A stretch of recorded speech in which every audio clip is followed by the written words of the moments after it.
তুফান খুব ভয় পাইছি রে। আরে চঞ্চল ভাই, এবার আপনি ভয় পাননি, এবার সারা বিশ্বের মানুষ ভয় পেয়েছে।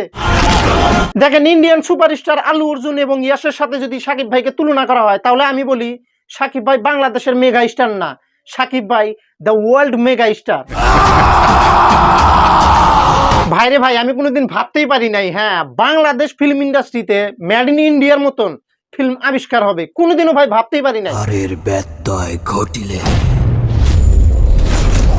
ওয়াহ সাকিব ভাই, ওয়াহ ওয়াটার এন্ট্রি। আজকে তুমি প্রমাণ করে দিলে যে সাকিব নামটা আসলে ব্র্যান্ড। পূর্বের কথা মোতাবেক এখন থেকে পুরো দেশকে তুফানের হাতে তুলিয়া দেব।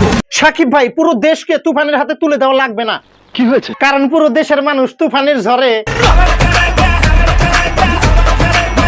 আর এই তুফানের ঝড় উঠানোর মানুষটার নাম কি আপনারা জানেন? না। রায়হান রাফি। এই রায়হান রাফি ভাইকে আমি একটাই কথা বলতে চাই, রায়হান রাফি ভাই আপনি এতদিন কোথায় গিয়েছিলেন? ভাইরে ভাই, বাংলাদেশ ফিল্ম ইন্ডাস্ট্রিতে হ্যাঁ এই রায়হান রাফি ভাইয়ের মতন ডাইরেক্টর থাকা দরকার। জানি না কোথায় ঘাস কাটতে গিয়েছিল আমাদের এই রায়হান রাফি ভাই। যদি বাংলাদেশে আগে থেকে এরকম মুভি মেকিং করতো, তাহলে বাংলাদেশ ফিল্ম ইন্ডাস্ট্রি এত তলে যেত না। আমাদের ইন্ডিয়ান ফিল্ম ইন্ডাস্ট্রিকে কবে হার মানাতো ভাই, কবে হার মানাতো।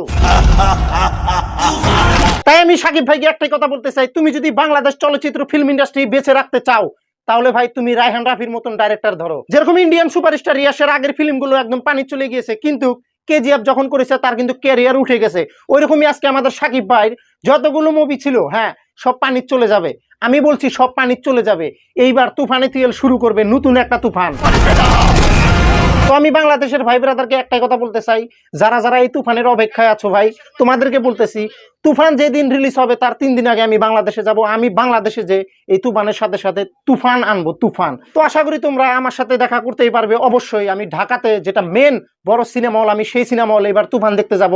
কারণ ইতিহাসের পর্দায় হ্যাঁ এবার ফার্স্ট বাংলাদেশে এত সুন্দর একটা মুভি হইতেছে রে ভাই, এত সুন্দর একটা মুভি যে নাকি মেড ইন ইন্ডিয়ার মতন একটা বাংলাদেশি ফিল্ম বানাচ্ছে। তাহলে একবার ভেবে দেখো, এইবার তো ইন্ডিয়ান সুপারস্টাররাও ভাই হ্যাং মেরে দেবে যে বাংলাদেশ এটা কি বানালো, রায়হান রাফি ডাইরেক্টর।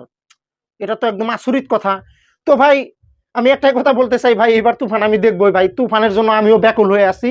তো তোমরা কারা কারা তুফানের জন্য ভাই ব্যাকুল হয়ে আসো কমেন্ট সেকশনে জানাও। আর সাকিব ভাই যদি তুমি এই ভিডিওটা দেখে আসো, তাহলে প্লিজ একটা লাইক দিয়ে যেও, তাহলে ভাববো যে তুমি আসলেই তোমার ভক্তদের জন্য অল্প হলেও মায়া করো, অল্প হলেও মায়া করো। তো আজকের ভিডিওটা এই পর্যন্ত। আবার দেখা হচ্ছে ডাইরেক্ট সিনেমা হলে তুফানের সাথে, মানে আমাদের সাকিব ভাইয়ের তুফান মুভির সাথে। হ্যাঁ তো অপেক্ষায় থাকো, আমিও আসতেছি বাংলাদেশে এইবার তুফান মুভি দেখতে।